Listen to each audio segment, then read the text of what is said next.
قرآن حکیم رب العالمین کا آخری پیغام تمام انسانیت کے نام۔ اعوذ باللہ من الشیطان الرجیم۔ الرحمن علم القرآن خلق الانسان علمہ البیان۔ نبی کریم صلی اللہ علیہ وسلم کا فرمان، آسانی پیدا کرو، تنگی مت پیدا کرو۔ قرآن پر عمل کرنے کے لیے قرآن کو سمجھنا ضروری، قرآن کو سمجھنے کے لیے قرآن کی زبان سیکھنا ضروری۔ لسان القرآن کورس 2018 پارٹ 2۔ اعوذ باللہ من الشیطان الرجیم، بسم اللہ الرحمن الرحیم۔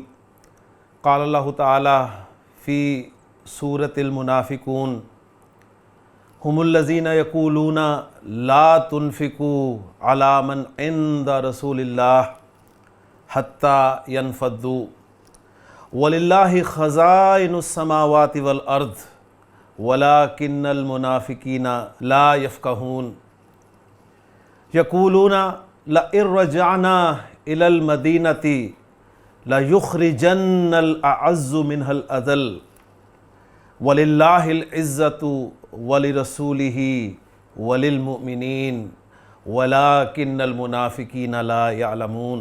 صدق اللہ العظیم۔ رب اشرح لی صدری ویسر لی امری واحلل عقدۃ من لسانی یفقہوا قولی۔ رب یسر ولا تعسر وتمم بالخیر، آمین یا رب العالمین۔ سورہ المنافقون قرآن مجید کے 28ویں پارے کی ایک سورہ مبارکہ ہے، جس کی 2 آیات میں نے آپ کے سامنے تلاوت کی ہیں۔ ان میں منافقین کا تذکرہ اللہ تعالیٰ نے فرمایا ہے کہ یقولون، وہ کہتے ہیں کہ لا تنفقوا، مت خرچ کرو، علی من عند رسول اللہ حتی ینفضوا، ان پر مت خرچ کرو جو اللہ کے رسول صلی اللہ علیہ وسلم کے پاس ہیں، حتی ینفضوا، یہاں تک کہ وہ الگ ہو جائیں۔ تم خرچ نہیں کرو گے تو وہ ظاہر بات ہے انہیں کچھ ملے گا نہیں، تو وہ خود بخود ہٹ جائیں گے، الگ ہو جائیں گے۔ تو اللہ تعالیٰ نے فرمایا کہ وَلِلَّهِ خَزَائِنُ السَّمَاوَاتِ وَالْأَرْضِ، کہ اللہ ہی کے خزانے ہیں آسمان و زمین کے۔ یہ جو آسمان و زمین کے خزانے ہیں یہ اللہ ہی کے ہیں۔ وَلَكِنَّ الْمُنَافِقِينَ لَا يَفْقَهُونَ، لیکن منافق سمجھتے نہیں۔ اسی طرح ان کا ایک اور قول اللہ تعالیٰ نے ذکر فرمایا کہ یقولون لئن رجعنا الی المدینۃ، اور یہ کہتے ہیں کہ اب جب ہم مدینہ واپس پہنچیں گے، یعنی یہ سورہ مبارکہ کی آیات نازل ہوئیں غزوہ سے واپسی پر، تو یہ کہتے ہیں کہ جب ہم مدینہ واپس پہنچیں گے تو لیخرجن الاعز منها الاذل، تو یہ عزت دار، یعنی جو ہم عزت دار ہیں، اپنے آپ کو عزت دار کہتے تھے نا، تو عزت دار لوگ جو ہیں یہ ان لوگوں کو ضرور بے ضرور شہر سے باہر نکال کریں گے۔ اللہ تعالیٰ نے فرمایا کہ یہ بڑے عزت دار بنے پھرتے ہیں، تو یہ سن لیں وَلِلَّهِ الْعِزَّةُ، عزت تو اللہ ہی کی ہے، وَلِرَسُولِهِ، اور اس کے رسول کی، وَلِلْمُؤْمِنِينَ، اور مومنوں کی، وَلَكِنَّ الْمُنَافِقِينَ لَا يَعْلَمُونَ، لیکن منافق نہیں جانتے۔ قرآن مجید کی ان 2 آیات کو تلاوت کرنے کا ایک مقصد یہ بھی ہے کہ آپ کو یاد ہوگا کہ میں نے اپنے پچھلے لیکچر کو جہاں پر ختم کیا تھا وہاں پر سورہ لقمان کی ایک آیت کا تذکرہ تھا کہ ان اللہ عندہ علم الساعۃ، اور میں نے آپ کو وہاں پر یہ بتایا تھا کہ نارمل جملہ اسمیہ جو ہمارا مین ٹاپک چل رہا ہے، یعنی اس کی ریویژن جو ہماری چل رہی ہے، مین جملہ اسمیہ میں اصل مبتدا کی جگہ جو ہے وہ ہوتی ہے کہ وہ پہلے ہو، یعنی پہلے کون آتا ہے؟ مبتدا آتا ہے، اور مبتدا کے بعد خبر آیا کرتی ہے۔ ایسے ہی ہے نا، نارمل ترتیب یہی ہے کہ مبتدا پہلے ہوتا ہے اور خبر اس کے بعد میں ہوتی ہے، لیکن بعض اوقات اس ترتیب میں تبدیلی کر دی جاتی ہے اور آپ خبر کو مقدم کر دیتے ہیں، پہلے لے آتے ہیں، اور مبتدا کو پیچھے کر دیتے ہیں۔ ٹھیک ہے، جیسے کہ میں آپ کے سامنے بورڈ پہ رکھتا ہوں اس ایگزامپل کو، پھر انشاءاللہ تعالیٰ اس سے کیا مفہوم پیدا ہوتا ہے، اور پھر ان آیات میں اس اسلوب کا کہاں پر ذکر ہے وہ انشاءاللہ ذکر کرتا ہوں، تو انشاءاللہ آپ کو بات 100% سمجھ آ جائے گی انشاءاللہ۔ آپ کے سامنے بورڈ پہ میں نے ایک جملہ لکھا ہے، علم الساعۃ عند اللہ۔ آپ جانتے ہیں کہ ہم نے یہ جان لیا ہے، ہم اس بات کو اچھی طرح سمجھ چکے ہیں کہ مبتدا کی جو خبر ہوتی ہے وہ 3 طرز پر آ سکتی ہے۔ وہ یا مفرد ہوتی ہے یا وہ جملہ ہوتی ہے یا پھر شبہ جملہ ہوتی ہے۔ جب شبہ جملہ کا لفظ میں بولوں گا تو آپ کے سامنے فوری طور پہ دو چیزیں آ جانی چاہیے، ایک جار مجرور اور دوسری ظرف اور مضاف الیہ۔ تو یہاں پر مجھے بتائیے کہ آپ کی خبر جو ہے وہ کس طور پہ آئی ہے؟ علم الساعتی، تو یہ مضاف الیہ ہو کر مبتدا بن گیا، اور عند اللہ یہ اس کی خبر ہے۔ تو مجھے بتائیے کہ یہ کیا ہے جی؟ یہ خبر مفرد ہے، جملہ ہے یا شبہ جملہ ہے؟ تو یہ شبہ جملہ ہے، بالکل صحیح ہے۔ اور شبہ جملہ میں جار مجرور اور ظرف اور مضاف الیہ میں سے اندہ کو آپ دیکھ کے فوراً فیصلہ کر لیں گے کہ اندہ یہ لفظ پاس کے معنی دیتا ہے، اور پاس میں جگہ کا مفہوم جو ہے وہ ہوتا ہے، اور جو اسم جگہ یا وقت کا مفہوم دے اسے ظرف کہتے ہیں، اور ظرف ہمیشہ منصوب ہوتا ہے، ٹھیک ہے؟ تو اندہ یہ ظرف ہے اور اللہ جو ہے یہ اسم مضاف الیہ ہے۔ تو ظرف اور مضاف الیہ مل کر یہ خبر بن گئی علم الساعہ کی۔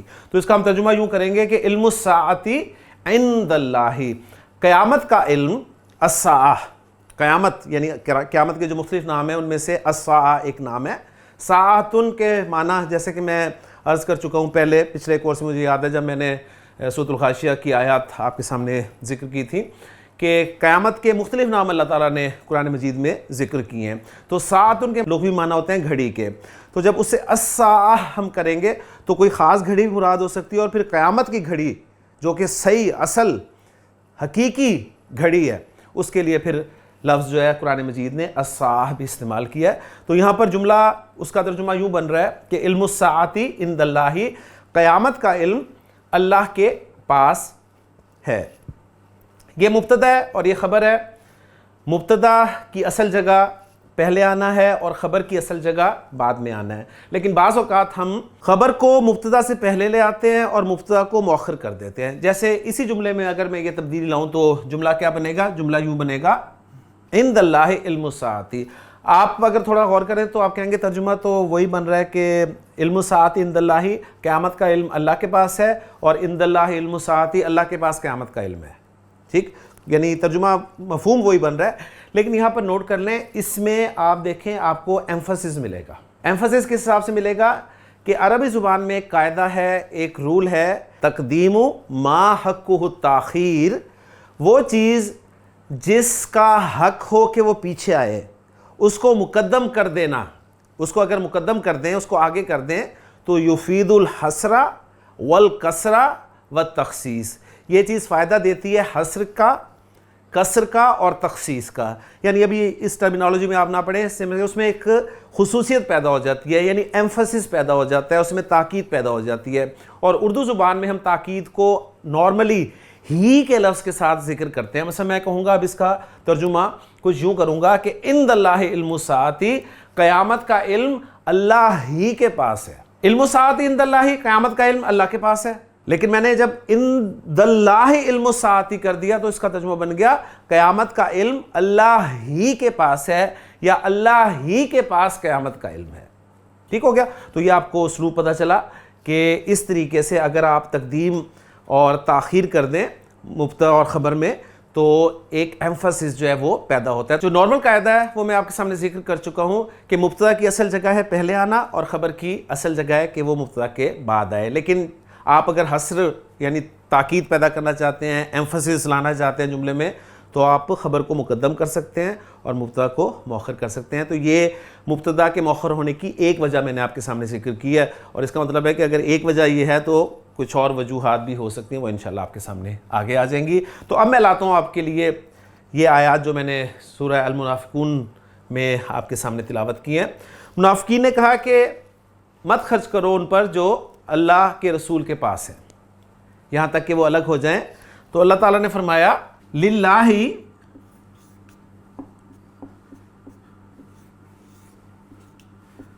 خزائن السماوات والارض،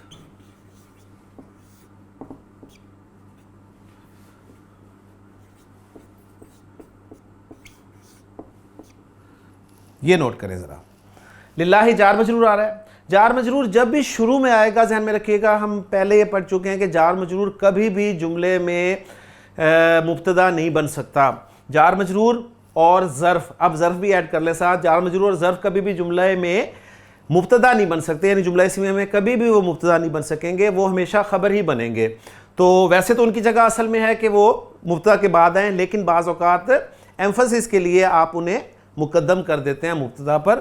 تو للہ یہ جار مجرور، خبر مقدم ہو گئی اور اس کا مبتدا آگے آ رہا ہے خزائن السماوات والارض، آسمانوں اور زمین کے خزانے للہ اللہ کے ہیں.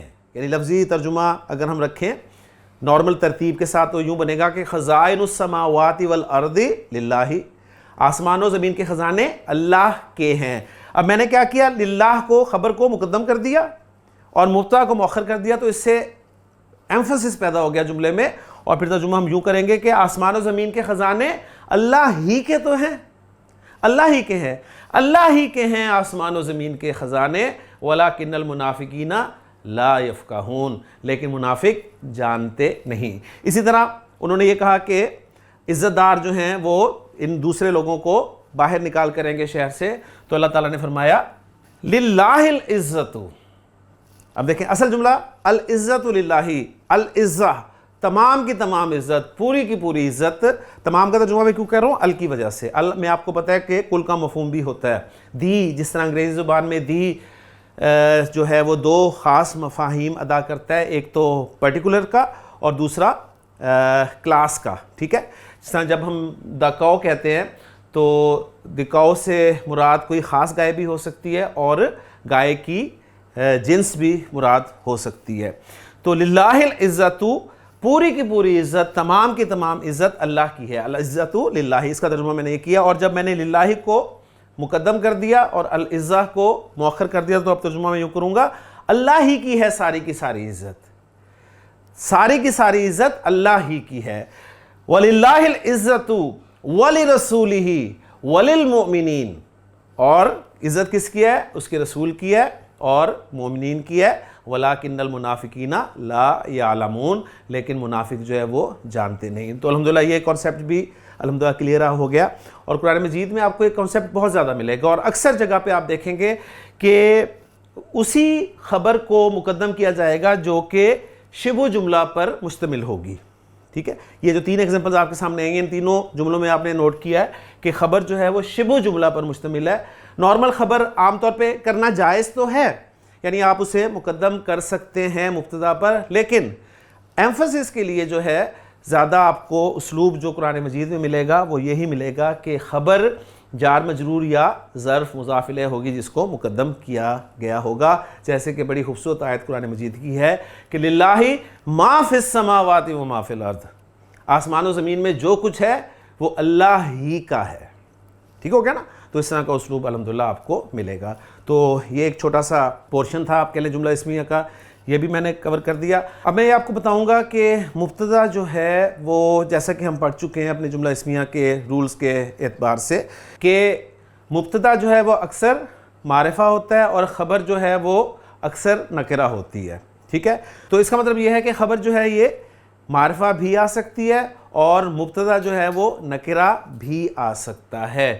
تو مبتدا جو اسم محض ہوتا ہے، صرف اسم، ایک نارمل اسم، وہ کبھی بھی مبتدا نہیں بن سکتا، ذہن میں رکھیے گا. ہاں اگر کسی نکرہ اسم میں تخصیص پیدا کر دی جائے، تخصیص پیدا کر دی جائے تو اب وہ نکرہ اسم جو ہے وہ مبتدا بن سکتا ہے. قاعدہ کیا ہے کہ مبتدا جو ہے وہ معرفہ ہوتا ہے اکثر، ٹھیک ہے، اور خبر جو ہے وہ نکرہ ہوتی ہے اکثر. ابھی میں خبر کی بات نہیں کر رہا کیونکہ خبر جو ہے وہ بہت ساری جگہ ایسی آ جاتی ہیں جہاں پر ہمارے لیے مجبوری ہو جاتی ہے. جیسے مثلا میں اپنا نام بیان کرنا چاہتا ہوں، میں کہتا ہوں جی میں عامر ہوں، تو میں مبتدا اور عامر خبر، تو عامر علم ہے اور علم معرفہ ہوتا ہے، تو میرے لیے پاسبلٹی ہی نہیں ہے کہ میں خبر کو نکرہ لا سکوں. تو میں جملہ یہ بولوں گا کہ انا عامرن، انا عامرن. جیسے یوسف علیہ السلام نے قرآن مجید میں سورہ یوسف میں فرمایا انا یوسفو، انا یوسفو، میں یوسف ہوں. اس میں انا مبتدا ہو گیا، یوسف خبر ہو گئی. وَهَذَا أَخِي، اور یہ میرا بھائی ہے. ہاذا مبتدا اور اخی یہ معرفہ، مضاف الی المعرفہ، مضاف الیہ معرفہ ہو گیا تو خبر معرفہ ہوگی. تو خبر آپ کہہ لیں کہ اکثر آپ کو معرفہ مل جائے گی، اس میں آپ نے کوئی اتنا پریشان نہیں ہونا. لیکن مبتدا کا اصل میں نکرہ آنا یہ ایک پریشانی والی بات ہوتی ہے کہ مبتدا جو ہے وہ اکثر معرفہ ہوتا ہے، ذہن میں رکھیے گا۔ مبتدا میں نے جیسے عرض کیا کہ مبتدا کب نکرہ ہو سکتا ہے؟ مبتدا نکرہ صرف اس صورت میں ہو سکتا ہے جب اس نکرہ اس میں ہم تخصیص پیدا کر دیں۔ تخصیص کہتے ہیں خاص کر دینا۔ خاص وہ تخصیص پیدا کرنے سے وہ مبتدا معرفہ تو نہیں بنتا، لیکن بہرحال معرفہ کے آپ کہہ لیں کہ قریب قریب ہو جاتا ہے۔ مثلا میں اس کی آپ کو ایک آسان سی مثال دیتا ہوں۔ میں کہتا ہوں جی ملازم۔ اب جب ملازم کہتا ہوں تو ملازم کا لفظ جو ہے دنیا بھر کے جو ملازم لوگ ہیں ان پر بولا جا سکتا ہے، ٹھیک ہے؟ ہر ملازم پر وہ لفظ بولا جا سکتا ہے، وہ بھی ملازم، وہ بھی ملازم، وہ بھی ملازم، وہ بھی ملازم۔ اور اگر دیکھا جائے تو آپ میں اکثر لوگ جو ہیں وہ ملازم ہیں، جاب کر رہے ہیں تو آپ ملازم ہیں، ملازمت کر رہے ہیں، ٹھیک ہو گیا نا؟ تو ملازم کا لفظ جو ہے وہ ایک نکرہ لفظ ہے اور ہر ملازم پر یہ بولا جائے گا۔ اچھا، اب میں اس میں تخصیص پیدا کرتا ہوں۔ مثلا میں کہتا ہوں مسلمانوں کا ملازم، مسلمانوں کا ملازم، تو اب مجھے بتائیں کہ یہ حالانکہ ملازم معرفہ نہیں ہوا، لیکن اب جو کافروں کے ملازم تھے وہ نکل گئے اس میں سے۔ جب میں نے کہا مسلمانوں کے ملازم تو صرف مسلمانوں کے ملازم مراد ہوں گے، کافروں کے ملازم جو ہیں وہ سب کے سب باہر ہو جائیں گے، ٹھیک ہو گیا؟ تو یہ ایک تخصیص پیدا ہوگی، معرفہ نہیں ہوا اگرچہ لیکن اس میں تخصیص پیدا ہوگی۔ اسی طرح اگر میں مزید تخصیص پیدا کرنا چاہوں تو میں یوں بھی کہہ سکتا ہوں مسلمانوں میں مزید تخصیص میں پیدا کروں، میں کہہ رہا ہوں مردوں کا ملازم۔ تو جب میں نے مردوں کا ملازم کہا تو اب جتنے بھی عورتوں کے ملازم ہیں وہ سب باہر نکل گئے، وہ اس میں شامل نہیں ہوئے۔ تو اب دیکھیں وہ کم سے کم ہوتے جا رہے ہیں، بات سمجھ میں آ گئی نا؟ اور پھر معرفہ اس صورت میں بنے گا جب میں کہوں گا کہ زید کا ملازم، تو اب جو ہے وہ معرفہ بن جائے گا۔ بات سمجھ میں آ رہی ہے نا؟ تو بات میں یہ کر رہا تھا کہ نکرہ اس میں جب تخصیص پیدا کر دی جائے تو وہ نکرہ جو ہے وہ مبتدا بن سکتا ہے۔ تخصیص پیدا کرنے کے کئی طریقے ہیں جی، میں آپ کو زیادہ پریشانی میں نہیں ڈالوں گا۔ تخصیص پیدا کرنے کے جو طریقے قرآن مجید میں استعمال ہوئے ہیں، جو کہ نکرہ مبتدا استعمال ہوا ہے قرآن مجید میں، وہ میں کچھ ایگزامپلز آپ کے سامنے رکھ دیتا ہوں، اس سے آپ کو انشاءاللہ تعالیٰ یہ ٹاپک جو ہے وہ سمجھ میں آ جائے گا انشاءاللہ۔ جی میں نے بورڈ پہ آپ کے سامنے دیکھیں کچھ ایگزامپل رکھی ہیں، 1 2 3 4 5 6 اور 7 ایگزامپلز رکھی ہیں جو کہ مبتدا نکرہ کو جو ہے وہ ذکر کر رہی ہیں۔ ان میں سے کچھ ایگزامپل جو ہیں قرآن مجید کی آیات کے کچھ حصے ہیں اور کچھ جو ہیں وہ عربی زبان میں استعمال ہونے والے جملے ہیں۔ تو بات ہم یہ کر رہے تھے کہ مبتدا کے لیے اصل ہے کہ وہ معرفہ ہو، لیکن بعض اوقات نکرہ اسم بھی مبتدا بن سکتا ہے، لیکن اس وقت بن سکتا ہے جب اس میں تخصیص پیدا ہو جائے، اور تخصیص پیدا کرنے کی مختلف صورتیں ہوتی ہیں، جن میں سے موٹی موٹی صورتیں میں نے آپ کے سامنے رکھی ہیں، ذہن میں رکھیے گا، ٹھیک ہے؟ اس کے علاوہ بھی کچھ صورتیں ہیں لیکن وہ ضروری نہیں ہے اس وقت، ہمارے لیے یہ انشاءاللہ تعالیٰ کفایت کریں گی انشاءاللہ تعالیٰ۔ تو پہلی صورت میں آپ کے سامنے رکھ رہا ہوں جی، قرآن مجید میں اللہ تعالیٰ نے فرمایا وَلَعَبْدٌ مُؤْمِنٌ خَيْرٌ مِّن مُشْرِكٍ۔ اب ذرا دیکھیے کہ یہاں پر عبد مومن جو ہے یہ مبتدا بن رہا ہے۔ عبد کا لفظ جو ہے وہ نکرہ ہے، لیکن چونکہ اس کے ساتھ صفت آ گئی ہے تو اب اس سے صفت آنے سے اس میں تخصیص پیدا ہوگی۔ یہ بالکل جو میں نے آپ کو اگزامپل دی نا کہ ایک مومن بندہ، ایک مومن غلام مشرک سے بہتر ہے، تو اس کا مطلب ہے کہ اگر صرف ہوتا نا عبدن تو وہ کبھی بھی مبتدا نہ بن سکتا، لیکن جب اس کے ساتھ ہم نے صفت لگا دی تو اس میں تخصیص پیدا ہو گئی، اور یہ صفت جو ہے یہ لفظوں میں بھی موجود ہو سکتی ہے، اور بعض اوقات کو جملے آپ کو ایسے ملیں گے قرآن مجید میں یا احادیث میں جہاں پر وہ صفت جو ہے وہ محذوف ہوگی، ٹھیک ہے؟ اس میں ابھی میں آپ کو نہیں ڈال رہا، جو ہمارے سامنے ٹیکسٹ موجود ہے، جو قرآن مجید میں اکثر ایگزامپلز آئیں گی ان کو ہم سامنے رکھ رہے ہیں۔ نکرہ کی صفت لانے سے تخصیص جو ہے وہ پیدا کی جا سکتی ہے، ٹھیک ہو گیا؟ دوسری تخصیص پیدا کرنے کا جو طریقہ ہے وہ یہ ہے کہ جب نکرہ اسم، یہاں پر رجل مبتدا بن رہا ہے، جب نکرہ اسم اس حمزہ کے بعد واقع ہو، اس حمزہ کے بعد واقع ہو جس کے ساتھ ام میں متصلہ، ام جو ہے وہ دو طرح کا ہوتا ہے استعمال گرامر میں، ایک ام متصلہ ہوتا ہے اور ایک ام منقطع ہوتا ہے۔ تو اس وقت یہ موقع نہیں ہے کہ میں ام متصلہ اور ام منقطع جو ہے وہ آپ کے سامنے ذکر کروں۔ تو حمزہ استفہام کے ساتھ ام جو استعمال ہوتا ہے نارملی وہ ام متصلہ ہی ہوتا ہے۔ جب نکرہ اس حمزہ کے بعد واقع ہو جس کے ساتھ اب متصلہ استعمال ہو رہا ہو، یہ ایک صورت ہے تخصیص پیدا کرنے کی۔ تو اس کا ترجمہ ہم کریں گے رجل فی الدار، کیا کوئی آدمی گھر میں ہے، ام امرأۃ یا کوئی عورت، ٹھیک ہے۔ تو یہ دوسرا طریقہ ہو گیا تخصیص پیدا کرنے کا۔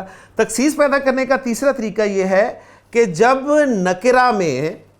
نکرہ میں صفت عموم پیدا ہو جائے، یعنی عموم کی صفت پیدا ہو جائے، عموم کی، عام اس کو کر دیا جائے۔ کیسے؟ اس کی ایگزامپل دیکھیں ذرا، اس کا ترجمہ آپ کرنے کی کوشش کریں۔ ما احد خیر منکا، ما احد خیر منکا، کوئی بھی تجھ سے بہتر نہیں ہے، کوئی بھی تجھ سے بہتر نہیں ہے۔ جب یہ جملہ میں نے کہا نا تو ذرا غور کریں، میں نے جب یہ کہا کہ کوئی بھی تجھ سے بہتر نہیں ہے تو میں نے سب کی نفی کر دی کہ نہیں کر دی؟ مجھے بتائیں۔ میں نے سب کی نفی کر دی، یعنی اسے بھی نکال دیا، اسے بھی نکال دیا، اسے بھی نکال دیا، اسے بھی نکال دیا، سب کو باہر نکال دیا۔ اب احد سے مراد کوئی فرد معین نہیں بلکہ مخاطب کے علاوہ سارے افراد مراد ہیں، اور تمام افراد کا مجموعہ جو ہے وہ ایک فرد معین کے ہم اس کو لے لیتے ہیں۔ بس یہ ذہن میں رکھیں، اتنی لمبی ڈیٹیل اگر آپ کو مشکل میں ڈالے تو اس کا آسان فارمولہ یہ ہے کہ حرف نفی کے بعد آپ کو نکرہ مبتدا جو ہے وہ استعمال کر سکتے ہیں۔ یہ آسان فارمولہ ہے، ٹھیک ہو گیا؟ کیونکہ اصل میں نکرہ تحت نفی جو ہے نا، یعنی نفی کے بعد نکرہ لانے سے عموم پیدا ہو جاتا ہے، ٹھیک ہے؟ یہ ذرا تھوڑی سی اوپر کی بات ہے، ابھی اسے ہم زیادہ ڈیٹیل میں نہیں جائیں گے۔ سمپل فارمولہ یہ ہے کہ نفی کے بعد نکرہ اسم مبتدا بن سکتا ہے، ٹھیک ہو گیا؟ پھر اگلی ایگزامپل قرآن مجید سے ہے کہ اِلٰہٌ مع اللہ، کیا اللہ کے ساتھ کوئی اور الہ بھی ہے؟ تو یہاں پر آسان فارمولہ کہ استفہام کے بعد نکرہ اسم جو ہے وہ مبتدا بن سکتا ہے، ٹھیک ہو گیا؟ یہ بھی استفہام کے بعد تھا، لیکن یہ استفہام کے ساتھ، حرف استفہام کے ساتھ ام آ رہا تھا، یہ ایک صورت ہوگی۔ یہ نفی کے بعد نکرہ، یہ استفہام کے بعد نکرہ۔ پھر تخصیص پیدا کرنے کا ایک طریقہ یہ ہے کہ آپ مضاف الیہ کنسٹرکشن لے آئیں۔ ہم پڑھ چکے ہیں کہ مضاف کے معرفہ ہونے کا سبب کون بنتا ہے؟ مضاف الیہ اگر معرفہ ہے تو مضاف بھی معرفہ ہو جائے گا۔ لیکن یہاں پر آپ نوٹ کریں کہ خمس صلوات، یہاں پر مضاف الیہ نکرہ ہے، تو اگر یہ نکرہ ہے تو یہ بھی نکرہ ہوا۔ اب اس کو ہم مبتدا بنا کر لا رہے ہیں کہ خمس صلوات کتبہن اللہ، 5 نمازیں اللہ تعالیٰ نے فرض کی ہیں۔ اب یہاں پر ذرا تھوڑا سا نوٹ کر لے کہ ایک جملہ جو ہے، پورا جملہ یہ آپ کا خبر بن کر آ رہا ہے اور جملہ فعلیہ خبر بن کر آ رہا ہے، اور میں آپ کو بتا چکا ہوں کہ جب بھی جملہ خبر بن کر آئے گا تو اس جملے میں ایک آیت کا ہونا ضروری ہے۔ اس میں آیت کون سی ہے جی؟ دیکھیں، ہنہ کی ضمیر جو ہے یہ صلواتن، نمازوں کے لیے استعمال کی گئی ہے، لہٰذا یہ آیت کا کام دے رہی ہے۔ تو یہاں پر آپ کہہ لیں کہ مضاف الیہ کی ترکیب سے تخصیص جو ہے وہ پیدا ہو گئی ہے۔ پھر اگلی ایگزامپل ہے جی ویل للمطففین، سورۃ المطففین کی آیت کا پہلا آپ کہہ لیں کہ حصہ، اور اسی پیٹرن پہ آپ کو سورۃ الہمزہ بھی مل جائے گی، ویل لکل ہمزۃ لمزہ۔ تو یہاں پر ویلن لفظ جو ہے، اگر ہم ویلن کو، ایک رائے تو یہ ہے کہ ویلن جو ہے یہ جہنم کی ایک وادی کا نام ہے، اگر جہنم کی ایک وادی کا نام ہوا پھر تو یہ معرفہ ہوا، پھر تو کوئی پریشانی والی بات نہیں ہے۔ لیکن ویلن کے اگر معنی ہلاکت کے، تباہی کے کیے جائیں تو پھر کس صورت میں یہ مبتدا بن سکتا ہے نکرہ؟ اس صورت میں بن سکتا ہے کہ جب کلام بد دعا پر یا دعا پر مشتمل ہو، دعا یا بد دعا پر مشتمل ہو، تو وہ کلمہ جو دعا یا بد دعا کو ذکر کر رہا ہو وہ نکرہ کلمہ مبتدا بن سکتا ہے۔ ہلاکت ہے مطففین کے لیے، کم تولنے والوں کے لیے، ڈنڈی مارنے والوں کے لیے ہلاکت ہے، ٹھیک ہو گیا جی؟ اسی طرح ایک اور اسلوب بھی سامنے دیکھ لیں، جیسے ہم کہتے ہیں جی سلام علیکم، سلام علیکم، ایک تو ہے نا السلام علیکم، لیکن جب ہم سلام علیکم کہتے ہیں تو سلام آپ کر رہے ہیں، اصل میں وہ نکرہ اسمی ہے، اسے آپ مبتدا کے طور پہ لا رہے ہیں۔ اس کی مزید ڈیٹیل بھی گرامر والے دیتے ہیں، لیکن اسے آپ دعا کے طور پہ ہی رکھیں گے تو بات سمجھ میں آ جائے گی انشاءاللہ تعالیٰ۔ اور ایک آخری صورت جو میں آپ کے سامنے لا رہا ہوں وہ یہ ہے کہ اگر آپ نکرہ اسم کو مبتدا لانا چاہتے ہی ہیں تو ایک کام کر لیں، مبتدا کو کر دیں مؤخر اور خبر کو کر دیں مقدم۔ ابھی ہم اس سے پہلے مبتدا کو مؤخر کر چکے ہیں اور خبر کو مقدم کر چکے ہیں، لیکن وہ ہم نے کام کیا تھا کس لیے؟ حصر پیدا کرنے کے لیے، ایمفسس کے لیے۔ لیکن اس صورت میں حصر پیدا نہیں ہوگا، ذہن میں رکھیے گا۔ اس صورت میں صرف یہ ہوگا کہ آپ کا نکرہ جو ہے وہ مبتدا آ سکے گا، ٹھیک ہے؟ فی الدار رجل، یہ ہم اس وقت کہیں گے جب ہم دیکھیں گے کہ گھر میں کوئی آدمی ہے، گھر میں کوئی آدمی ہے۔ تو اگر آپ کو جار مجرور کے بعد کوئی نکرہ اسم مل رہا ہو تو اس کا مطلب ہے کہ آپ مبتدا کو نکرہ لانا چاہ رہے تھے، تو اس لیے آپ نے یہ اسلوب اختیار کیا۔ اور اگر آپ کو جار مجرور یا ظرف مضاف الیہ کے بعد کوئی معرفہ اسم مل رہا ہو تو وہاں پر اسلوب ہوگا کہ آپ حصر پیدا کرنا چاہ رہے تھے، آپ تخصیص جو ہے وہ لانا چاہ رہے تھے، تخصیصی سینس میں کہ آپ ایمفسس جو ہے وہ اس میں پیدا کرنا چاہ رہے تھے، ٹھیک ہے؟ تو اس پوائنٹ کو ذرا اچھی طرح ذہن میں رکھیے گا، اور یہ اسلوب قرآن مجید میں بہت زیادہ ہے۔ جیسے کہ آپ سورۃ البقرہ میں شروع میں دیکھ لیتے ہیں کہ اللہ تعالیٰ نے فرمایا کہ وَمِنَ النَّاسِ مَن يَقُولُ آمَنَّا بِاللَّهِ وَبِالْيَوْمِ الْآخِرِ وَمَا هُمْ بِمُؤْمِنِينَ يُخَادِعُونَ اللَّهَ وَالَّذِينَ آمَنُوا وَمَا يَخْدَعُونَ إِلَّا أَنفُسَهُمْ وَمَا يَشْعُرُونَ فِي قُلُوبِهِمْ مَرَضٌ۔ اب فی قلوبہم مرض میں دیکھیں، فی قلوبہم جار مجرور تو آپ کا کبھی مبتدا بن ہی نہیں سکتا، سیدھی سی بات ہے، ٹھیک ہے نا؟ تو یہ خبر مقدم ہے، آگے مرض کا لفظ آپ کو مل رہا ہے جو کہ نکرہ ہے۔ اب خبر پہلے آ چکی ہے اور مرض جو ہے وہ آپ کا بعد میں آ رہا ہے، تو یہ مبتدا نکرہ لایا گیا ہے، اور اس کا ترجمہ ہم یوں کریں گے، ان کے دلوں میں ایک بیماری ہے، ان کے دلوں میں ایک بہت بڑی بیماری ہے، یعنی اس طرح بھی اس کا مفہوم لیا جا سکتا ہے، کیونکہ نکرہ لانے کی کوئی نہ کوئی وجہ ضرور ہوتی ہے۔ تو ان کے دلوں میں ایک بیماری ہے، فزادہم اللہ مرضا، اور اللہ تعالیٰ نے انہیں ان کی بیماری میں اور زیادہ کر دیا ہے۔ وَلَهُمْ عَذَابٌ عَظِيمٌ، وَلَهُمْ عَذَابٌ عَظِيمٌ، لَهُمْ عَذَابٌ عَظِيمٌ، لَهُمْ جو ہے یہ آپ کو پتہ ہے جار مجرور ہے، مبتدا کبھی نہیں بن سکے گا، تو یہ خبر مقدم ہے، اور اس کے بعد جو ہے عذاب عظیم، یہ مرکب توصیفی ہو کر اس کی آپ کہہ لیں اس کے لیے مبتدا مؤخر بن رہا ہے، اور ان کے لیے ایک بہت بڑا عذاب ہے۔ تو میں سمری آپ کے سامنے ذکر کر دیتا ہوں۔ ہم نے یہ پڑھا ہے کہ ایک اسم جو ہے نکرہ ہو وہ مبتدا نہیں بن سکتا، ہاں ایک صورت میں بن سکتا ہے جب اس میں تخصیص پیدا کر دی جائے۔ تخصیص پیدا کرنے کے کئی طریقے ہیں، جن میں سے چند طریقے آپ کے سامنے بورڈ پہ موجود ہیں۔ آپ آسانی کے تحت یہ طریقے اس طور پہ یاد کر سکتے ہیں کہ آپ ایسا کریں کہ اس نکرہ کی صفت لے آئیں، تو اب آپ اس نکرہ کو مبتدا بنا سکتے ہیں۔ اس نکرہ کے لیے مضاف الیہ لے آئیں، نکرہ ہی، اس نکرہ کے لیے مضاف الیہ نکرہ ہی لے آئیں، تو اب آپ اسے مبتدا بنا سکتے ہیں۔ آپ استفہام کے بعد نکرہ اسم کو لے آئیں، آپ کا وہ مبتدا بن جائے گا۔ آپ نفی، حرف نفی کے بعد نکرہ اسم لے آئیں، وہ آپ کے لیے مبتدا بن جائے گا۔ آپ خبر کو مقدم کر دیں اور مبتدا کو مؤخر کر دیں، تو اب وہ نکرہ آپ کے لیے مبتدا بن جائے گا۔